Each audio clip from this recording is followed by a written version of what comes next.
Good afternoon or good morning, depending on where you're joining us from today. My name is Bill Walton from Ascend Advisors. Thank you so much for joining us for our executive briefing, using AI and social selling to reach and close prospects faster. Again, my name is Bill Walton. I'm the head of sales and client management. I am joined by my dear partner, James Jacoby, the CEO and founder of Ascend Advisors. This executive briefing is a series of briefings designed to inform you of trends in sales and marketing, digital sales and marketing, to help you accelerate your pipelines, develop your people, and mean more to your customers and clients. We're glad to be with you today. First, a little bit more about Ascend Advisors. Our clients would say we're digital client acquisition authorities on global B2B sales and marketing. Our founder, James Jacoby, who will just introduce himself in a second, is the author of Radical Integrity. And we've been featured in Yahoo Finance Market Watch and other areas talking about digital client acquisition and the use of AI and other supporting technologies to support your sales enablement objectives. Again, my name is Bill Walton. I'm the head of sales. I'm an Amazon bestselling author, and I'm here to join Ascend to help clients learn and grow and equip themselves to engage in a digital transformation that we're all a part of. So I'm glad to be with you. James, it's great to be with you. Great to be with you too, Bill, and excited for folks joining and those watching. Just remember, we do have a replay link that we'll send you later today, but so excited to get into the meat of this and this topic. Just a little bit about my background. I come from 11 years in a fast growing B2B company that's been on the fastest growing list for probably about 12 years now. I was a top sales leader running markets for a healthcare staffing organization, working with top Fortune 100 insurance, pharma, IT, healthcare, hospitals, companies all around the world. And I started Ascend 4 years ago, and Bill's been with me now for the last 18 months or so. And our interest as former B2B sales executives that still carry the bag, we practice what we preach, and we're always interested in what's the better way to do this mousetrap today. So we're so excited to share with you trends that we've seen, feedback we've received from executives like you, and solutions and ideas that we want to present to you on how to address becoming and growing your business digitally. No, that's great, James. And I'm so glad everyone can join us today, because there is a shift that's happening literally right under our feet as we deliver this briefing, because every B2B business is becoming a digital business. And this customer engagement, this transformation that's happening digitally is fundamentally reshaping how we're meeting customers, where they buy, how they want to interact, and how we need to engage as salespeople, no matter what you sell. If you're a financial professional, if you sell insurance, if you sell cement, no matter where you are, we need to fundamentally align with how organizations are buying today. And it's not so much about reacting to something we need to do. There's a lot of opportunity, which we're going to talk about today. This is not bad news at all. This is actually amazing news, because there's never been another opportunity, a better opportunity for sales organizations to connect with their clients and customers more deeply, but also do it more productively. And I think that's where the value is. And again, thanks to the folks at Forrester for this quote and the research that they've done, as they've kind of supported and guided us in terms of what we want to deliver for you today. So the data is very powerful. Let's think about this. I think the theme, right, is really about transformation. And the McKinsey data that's been coming out is so powerful. And what's interesting, we don't have to wait anymore for McKinsey to launch their year-long study. It seems every 3 to 4 months, they're creating some profound research that's impacting all of us. And I thought this, and James, I know you did too, this is really powerful, that 83%, which is almost 85% of senior leaders, engaging customers digitally is producing profound results, and we're not going back. This is too powerful. And another trend is that, hey, organizations are realizing that anywhere between 72% to 80% of their ideal prospects are engaged, not just on LinkedIn, being members, but are engaged in LinkedIn. We're going to talk about that difference today, which is very important. And that's 80% of the leads. Again, thanks to the folks at Brafton Associates. And here's a new factoid. Only 20 to 30% of business-to-business buyers think they'll ever go back to interacting with reps face-to-face post-COVID, whenever that is. Translation, 70% prefer the digital engagement model. So, sounds like some opportunity. What do you think, James? Absolutely. Absolutely. I mean, we're going to have a lot of factoids like this today for you to look at that you may or may not have seen.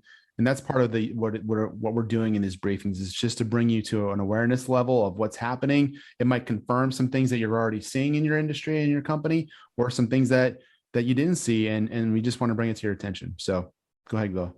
Yeah, thanks for that. So I just want to share some additional data, not to keep focusing on the work that McKinsey is doing, but this data is really powerful. What we want to share with you is this isn't about learning how to use LinkedIn better, how to pull forward some of the content that your digital marketing colleagues have created to push that out. And yeah, I got to do that this week. That's not about that. This is about taking your organization, your business, your portfolio, and aligning with your customer journey digitally, because they expect you to. Here's some really powerful data. The outperforming organizations that are interacting and selling digitally, they're doing that in alignment with customer expectations. They've got higher levels of customer interaction through digital channels. Half their revenue is coming through digital channels, which is improving. And 68% of outperformers are combining both traditional and digital channels in their customer journey. So this isn't about abandoning what's worked in terms of traditional selling, traditional platforms. It's about augmenting that and making the right shift in alignment with the customer journey. One of the things that we're realizing, and I think those in procurement and media and other businesses, is that, quote unquote, your buyers are getting younger. Your buyers are more facile with this technology, and we all like speed. So this is, again, about alignment. So again, not to sound punitive, but there's a shift happening. And one of the things we're going to talk today, I'm just going to posit this, is that we're going to make it easier for you to shift and give you some things that you can do to, no matter where you are right now, whether you're a power user of social media and maybe some of these alternative technologies, or whether you're just getting started, we're going to help you get there. So we've got a couple themes for you, in addition to the research. So hopefully we're in the right room, we're on the right Zoom, right? We're talking about how do we grow and harness best practice to grow business and grow business faster. One of the things that I think is wind in our sails, and James, I know you would agree, is that there is a voracious consumption of content. And no doubt the pandemic had something to do with that. And I'm going to give you some data from a client of ours called eMarketer. And I'm going to say this data is low, and it's probably a little out of date. But the average adult is spending almost 4 hours on a mobile device. I would say that's a conservative estimate. Very conservative. My iPhone tells me how much I spend time on, and it's a lot higher than that. Yeah, my first number is a 5, and that's about all I'm willing to admit to our audience. So, and it's growing. The total demand for content, though, was kind of why we're here today. And we're going to give you a theme to bring to your leadership if you're not leadership today. The total demand for business-to-business content rose by almost 50% year over year versus this time last year. That's a 50% increase in demand for content. So let me give you another theme. And this consumption increased more than 22% year over year. So got to have the content, the consumption's increasing. And we know that these are averages in terms of how long we're spending on a mobile device. Consumable, the appetite is voracious. One of the things you're going to hear us say, and I'll give you a little goodie ahead of time, is that if you're thinking in kind of processing what James and I are sharing with you, is that you can't have an outreach strategy. You can't have a sales strategy without a content strategy. 12 years ago, we threw our entire sales content, our sales library in the trash, because we knew coming out of the Great Recession, we needed to be value sellers, because everyone had put spit and polish on their value proposition, leaned out on their organization, and got really competitive in their space if they survived at all. So everyone had the pill, everyone had the syringe, everyone had the rental car, everyone had the consulting engagement. But what they didn't have were the insights directed towards that particular stakeholder that you're calling on. Well, think about now, those hens have come back to roost. If you want to sell strategically, if you're going after new business, if you're going after important, senior, sophisticated, discriminating clients, they might be ahead of you in terms of a digital journey and what they know and what they're looking for. So in a way, we have to get that treadmill to match speed with this consumption of content. That's the key, beyond the data points that I hope you find compelling. The reason is that we need to match speed and get ourselves going. We need to be issue fluent in the issues specific to your clients, what they're consuming, what they're seeing, what they're reading. So again, we'll help you get there. And our buyers, we think about us, right? We always think about, gosh, my screen time is increasing on my smartphone. but buyers are more active in social channels. Hence why James and I built Ascend Advisors around this whole phenomenon. At 84%, almost 85% of the C-suite and VP level buyers are influenced by social media when they're considering a purchase for their organization. Over 90% of these buyers are using social media to engage with industry thought leaders. Hopefully that's you. And research is very powerful, 72%. I would say that's a low number, thanks to International IDC, International Data Corporation. I would bet that number is up to 90% now. Yep. So depending on where you are in your journey, your buyer is active, your buyer, your prospective client, again, no matter where you sit in industry. James, sorry, you had a thought. Yeah, just as a real example to some of this data that you might resonate with, we'll use two, Facebook and LinkedIn. Facebook first. If you're in any Facebook groups, if your spouse is in some Facebook groups, some are more social based, some are more business focused based.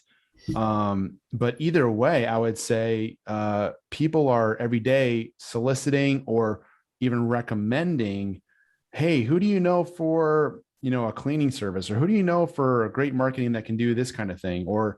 And that recommendation is like wildfire on Facebook, because as soon as a business's name gets thrown out as a recommendation, that person or that company is getting DMs, direct messages like this. And there's instant sales, there's instant sales calls. It's just like, it's incredible how the power of social media as a recommendation to your business, there's cheerleaders on there for you. It literally eliminates the sales cycle. It's just like, here you go, here's a sale, and the same thing on LinkedIn. We're seeing it all the time. And our assumptions, have been blown to waste with what we're seeing here from what we knew as old school B2B sales, which is stuff like, hey, if I want to talk to a CFO, right, at a hospital or an insurance company, and traditionally, even from all the sales books that we've all read, right, it's all these different things you got to do. You got to get to the gatekeeper, you got to write them a letter, you got to send a VIP note, you got to make some cold calls, you got to do like all these things, right? The last thing we think they would be willing to do is be willing to engage directly and quickly on a LinkedIn private message. And we have proven again and again how wrong we were on the different kinds of executives that are actively using LinkedIn to have incredibly quick, meaningful discussions that directly go to a sale, that go directly to an offline board meeting with their team and you on your solution or idea. So it's been profound to see the shift just in the last year from the force of the pandemic and really creating our world into a business remote environment.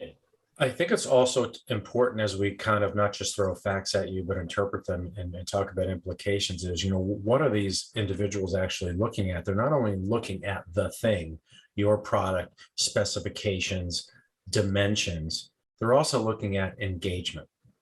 What is the consuming public saying about your solution? What is the consuming public saying about a trend? If you've been on LinkedIn in the last few weeks, you've seen, I would just say, a cascade of polls.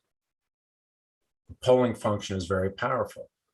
On the one hand, gosh, with every thumb roll, I feel like I'm getting another poll. But on the other hand, when it's really interesting, a poll is an opportunity to not just have you click on another button, but also to have a point of view.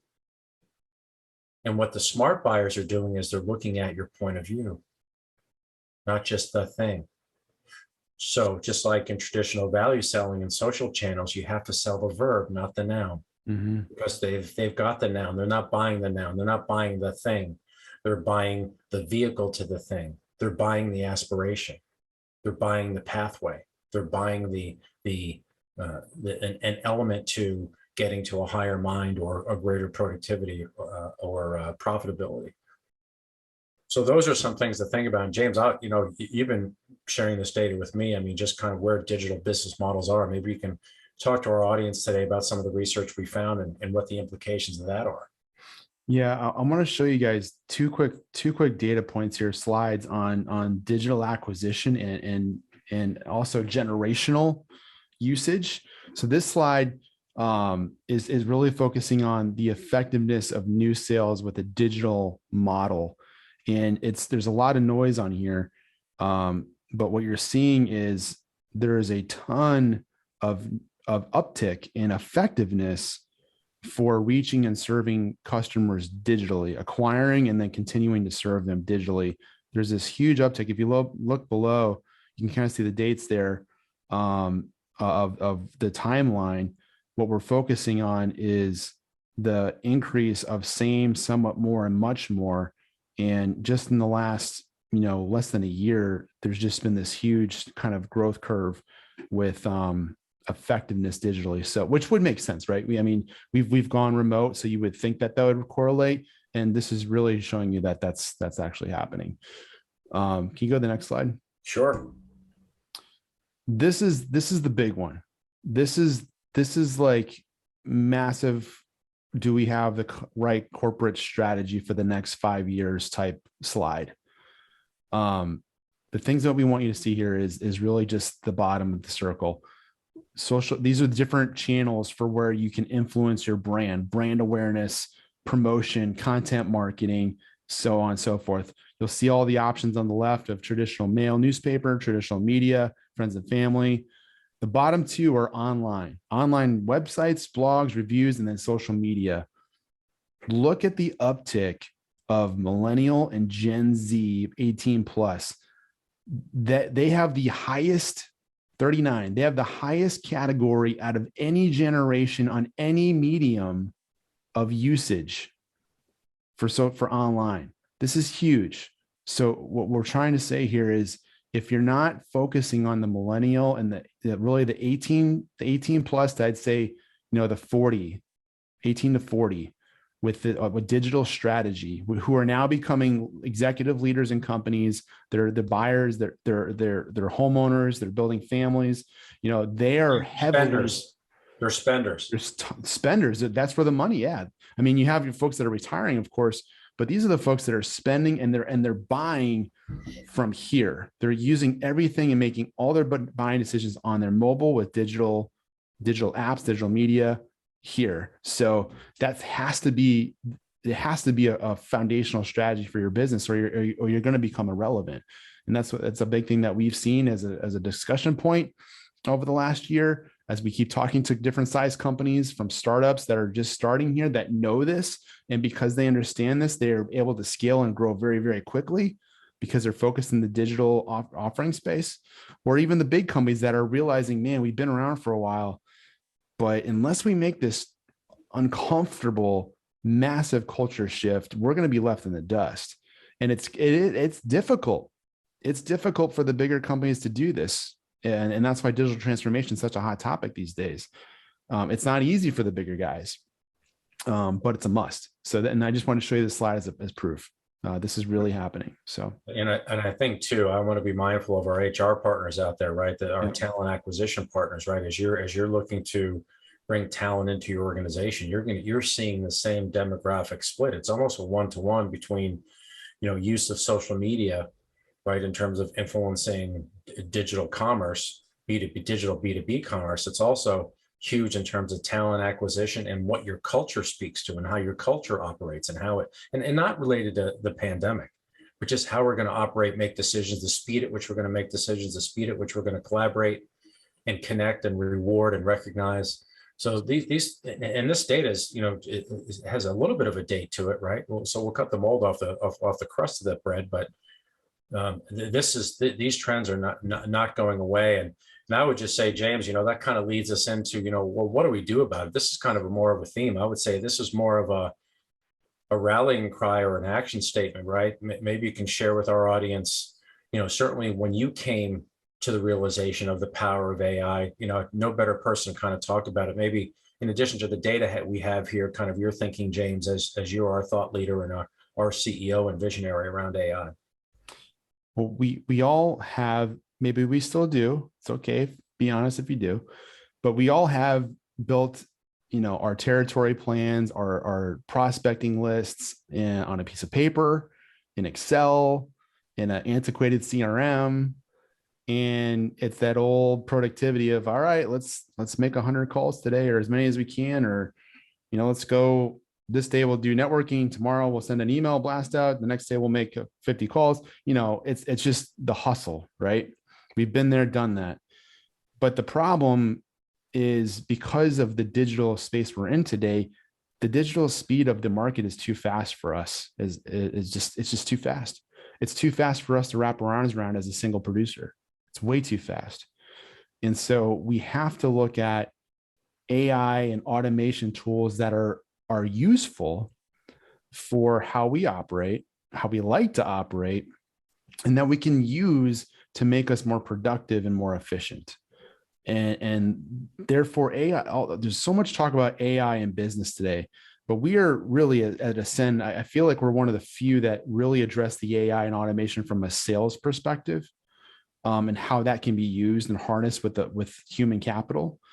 And so here's some quick factoids for you, but this is all true. And we'll show you some dynamics of how this works, and what we can look at applications for.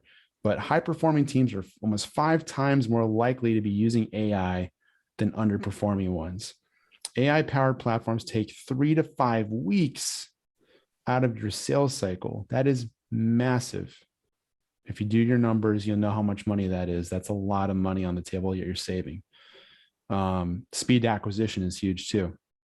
Creating practical value for sales teams by automating, augmenting, and supercharging the way they work. Again, that's the whole point, is if you're using the right tools here that we're talking about and pointing to, it's going to allow your producers to have kind of like an octopus almost to their arsenal of, they can do 10 different things at once. They can be 10 times more productive with less time. And it dramatically lowers your overhead costs in the business. It dramatically lowers the burden of administrative work that we know we don't want our top producers are doing. We want them to go make more money, make more sales, do high leverage activities, right? That's what this stuff does. I might go off script in a little bit to show you one example. That's really cool. But and lastly, it's 45% more deal flow increase from using this stuff. So it is huge to use. It's just a matter of having the right tech stack and apply the right way. That's the challenge. And that's where we spend a lot of time, looking at that with our own company and with clients. But lastly, the power to know what you're putting out there is working with your market. If I had this tool today in my old corporate days, I probably would have been 10x in sales than I am now. But we're just guessing. We're guessing when we do pitches. We're guessing when we throw out emails and collateral that we hope we've nailed our value proposition in the market, right? We hope they're like, yeah, that's exactly how we think and feel about our business issue. Well, now we have tools in real time that we send out digitally, and they are measuring the effectiveness of our value propositions in the market. And they will tell us what's good, what's not, and what needs to be changed. So to have that kind of analytical power available for your salespeople and your marketers in your company is huge. It'll help the acceleration of your learning as an organization incredibly faster than what it is today. So that's the big theme here with AI. Yeah, and just so our audience knows, AI technology, depends on mass sums of data, and luckily in most instances, organizations have that. So that's one. The second thing is that AI gets smarter as it goes along, right? If you might have heard of the term machine learning, once the AI sees interrelationships between trends, between data and the interaction with data, particularly messaging, it starts to learn patterns, and it gets better at predicting patterns, and then the technology gets better, certainly for us in terms of having the right message. And I tell you what, you can't go on LinkedIn and look at the job posting boards and not find digital marketing positions, right? Everyone is looking for that, because those folks have been doing what they've been doing for 10 years now, are now in the limelight and providing that relevant content, but also having the gauges and the dials and the meters to tell us kind of what's working, what's resonating, what's of value, and doing that in real time. And having the AI also helps you adjust, so you don't have to do it. Now, let's be realistic. What this does not mean is that salespeople don't have to spend less time on prospecting. Mm-hmm. Because if you know anything about social media and social selling, it's never done. It's constantly evolving. It's always moving. It's always, no pun intended, trending. But what you can do is find out really better ways to engage and better ways to put you and your people out in front more credibly. And we'll talk about that in a second. But James, there's great thoughts on the AI, on AI, and certainly how it relates to sales and marketing. I'm wondering if it's all right, we maybe kind of talk about this new model, because this is kind of what we're helping clients with and where we kind of wanted to go today. Yeah. And you know, this, I can say this because we've all done this. We've been there. We carry the bag. We know what that old sales model looks like. That's how we have been taught how to sell, you know, and there still is demos today. Don't mistake that. But that comes later. That comes after this new beginning of the relationship, which starts online and it's social. It's a social network that you're building. The easiest way I like to explain the shift for folks that are maybe later in their career and they're wondering how they can apply what they've known all their life in sales to now. In some ways, it's actually not different at all. You just have to shift how you apply what you already know. For example, if you've been used to going to, you know, different networking groups or associations, and you really have spent a lot of time in those places to build a great book of business and contacts, in that way, it's no different than online. You can be very, very intentional online with building a digital, you know, network of very, very specific types of buyers or companies or industries that you want to be associated with. In fact, even better, because of the tools that are out there, and not even just local, but you can connect with anyone in the world that is associated with that type of filtering that you want to work with. So it's applying what you know, but even in a more effective way that's available today. And then to engage. Engaging is the huge thing here. And we come from the principle of, you know, a giving hand is always full, and we give first before we get online. And so what we mean by that is we're giving, you know, valued content. We're going on people's profiles that we intentionally want to connect with. I intentionally want to go meet, you know, VP of sales or CEO, founder of tech company YZ. I want to connect with those people. So therefore, I'm going to go on their profile and engage in the content that they're putting out on a weekly basis and saying, I'm watching you, I see you. And by the way, I think it's great. And here's my thoughts on it. I'm going to comment on it and engage with you to start some conversation. And that's the key online. Is it's not pitching, which we've all seen. We see it every day. It's not pitching. It's the right way is to start the conversation.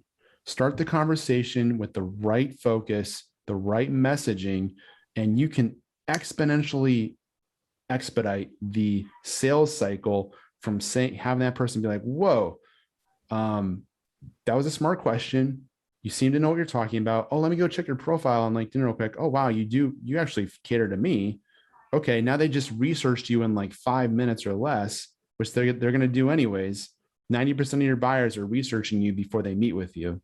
So they're going to do that anyways.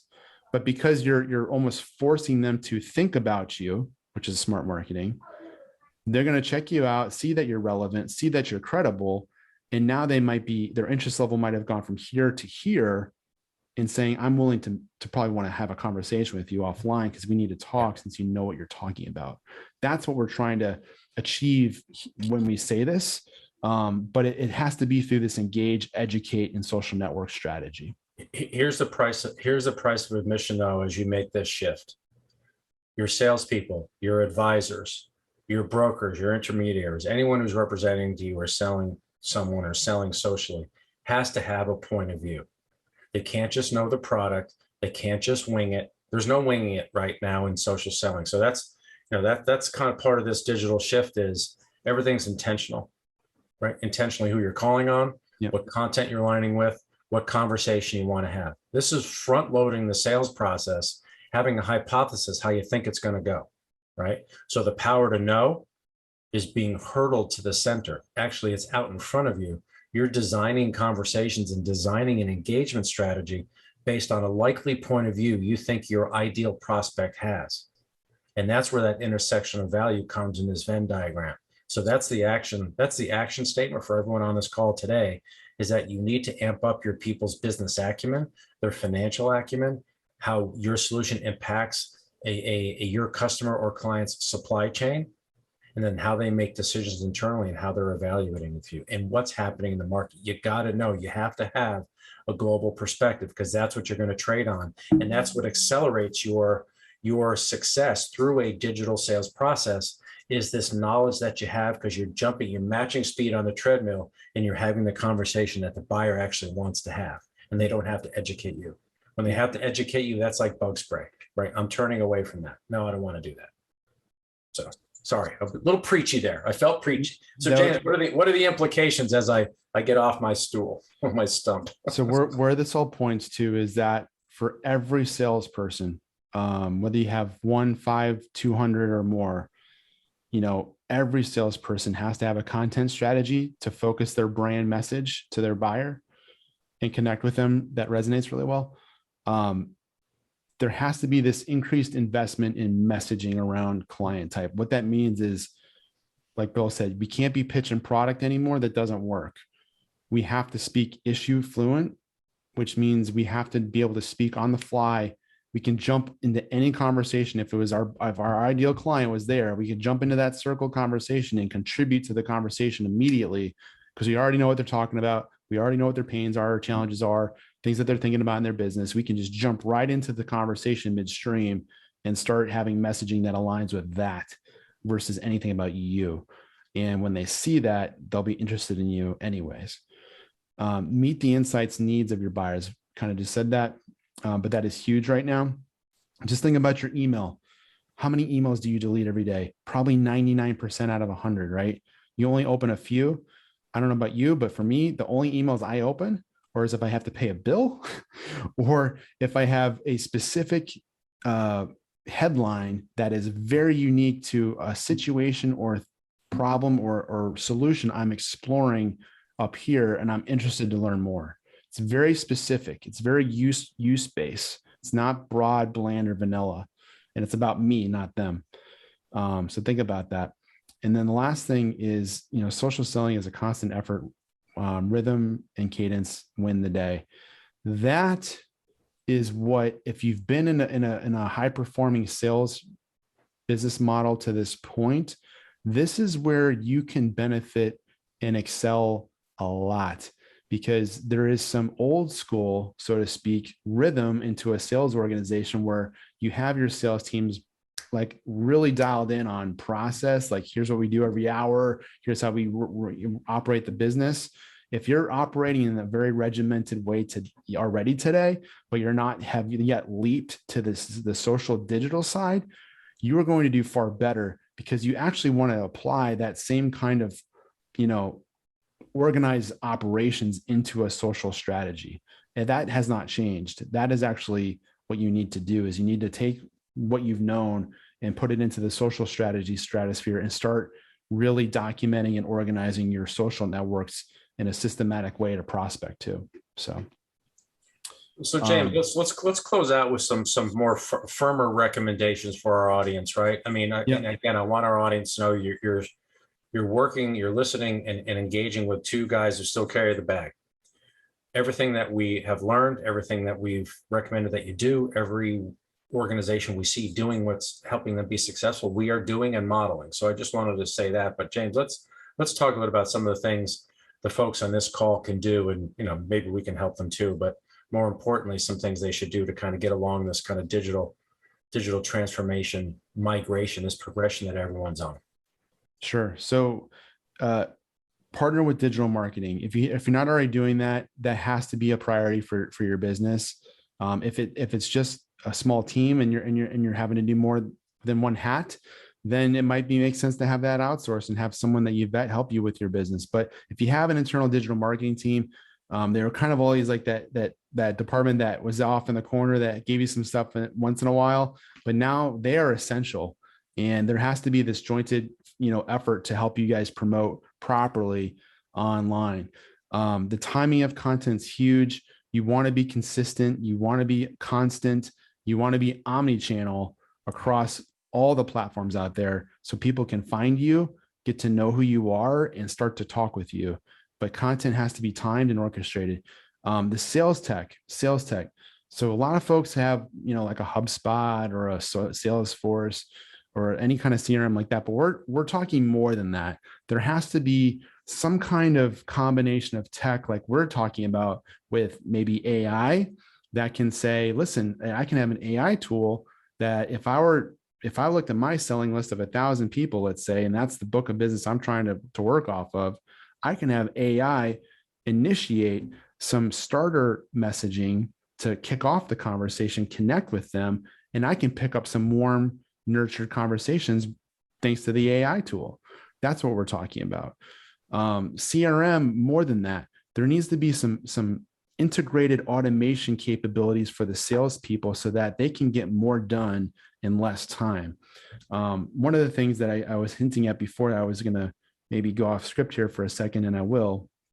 But just to give you an idea of what I'm talking about, that's very use case based, is if you go to any networking event, trade show, or even virtual online, and let's say you have a branded QR code instead of a business card. Say, hey, just scan this, get all my contact information. It's nice to meet you today. I could scan this right now. You guys could scan this and it would literally send you to a form landing page. You fill out your contact information. So now I have yours. And the moment you send that, one, if you want to just schedule a call with me, it'll open up my calendar right there. You can click on it. We can set up a demo time to talk about you. And I'm also going to send you some of our best content for you on sales and marketing right to your inbox immediately as soon as you click that button. And then in an hour, when you leave your event, we'll voicemail drop into your phone a nice custom voice message from me saying it was great meeting you today, all automated. I have no more follow-up to do. You did the QR code scan, and now I have just saved myself as a salesperson probably 2 to 3 hours of time and follow-up that I don't have to do anymore. It's already in my CRM. So there's got to be more utility to the CRM, and we have some software that does that. But we really want to arm salespeople with efficiency. And the last thing is retention and training and adoption.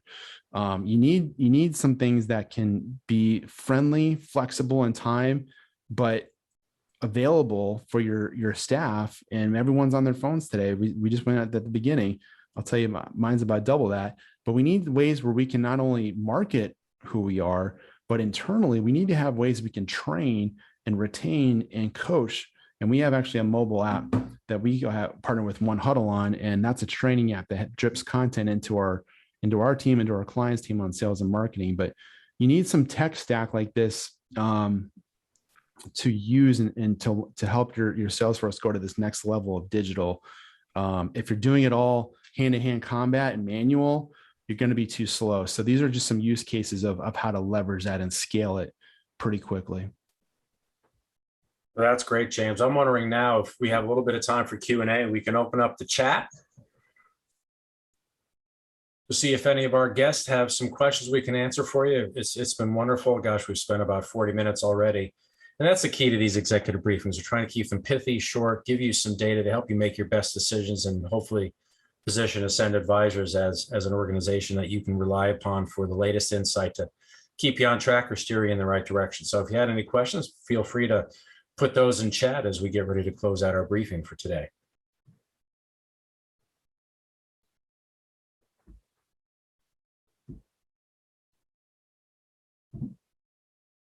And also, if you have any questions or thoughts that came from today, you've had a few emails from us now, feel free to just shoot us a quick email and we'd be happy to continue the conversation offline.